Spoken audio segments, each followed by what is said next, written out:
La communauté intercommunale des villes solidaires, la CIVIS, tout le monde connaît? Oui, Saint-Pierre, Saint-Louis, l'Étang-Salé, Petite-Île, Cilaos et les Avirons. Ces 6 communes représentent plus de 182 000 habitants. La CIVIS intervient et participe au quotidien de ses habitants. Elle a de nombreuses responsabilités. Ah oui, l'aéroport, le transport, le social, la gestion des déchets, l'attractivité économique et l'aménagement de son territoire. Et depuis janvier 2020, il y a en plus la gestion de l'eau et l'assainissement sur le territoire. Et comment il se passe? Chaque année, le conseil communautaire propose d'adopter un budget.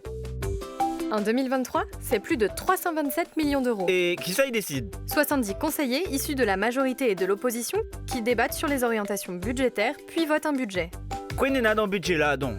L'investissement pour développer des infrastructures modernes, construire des bâtiments, le développement durable et l'aménagement public. Pour les 6 communes? Oui, et ce n'est pas tout. Dans le budget, il y a aussi le fonctionnement qui permet à l'intercommunalité d'agir au quotidien, avec ses agents et le seul centre intercommunal d'action sociale de l'île et l'accompagnement des services publics.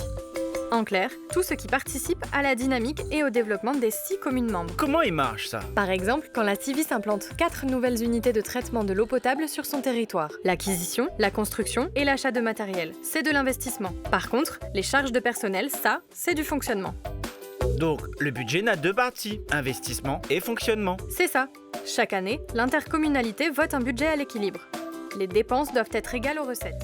En 2023, au budget fonctionnement, la CIVIS a inscrit 175 millions d'euros. Le budget de fonctionnement est réparti notamment dans les domaines suivants.